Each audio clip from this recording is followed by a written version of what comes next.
Elle veut profiter de ses études pour arpenter la France. Alors la jeune étudiante japonaise ne reste pas enfermée dans Paris intramuros. Quand elle le peut, elle prend un train pour partir à la découverte de la province proche. Ce jour-là, elle a visité Rouen, mais elle n'a pas suffisamment fait attention aux horaires.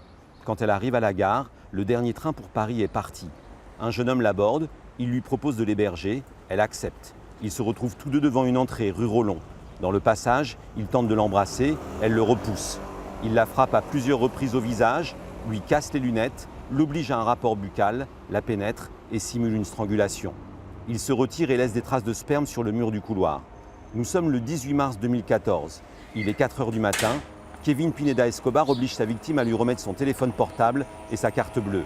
Elle retourne à la gare et finit par prendre un train pour Paris. À Saint-Lazare, au vu de son visage tuméfié et des traces de sang, on la conduit au poste de police.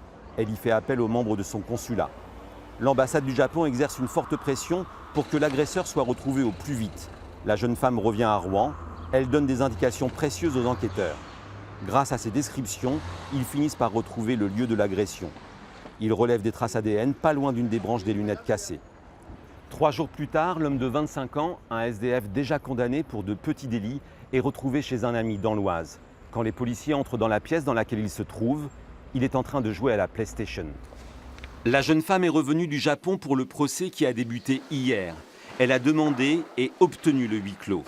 Le verdict des jurés de la cour d'assises de Seine-Maritime est attendu jeudi.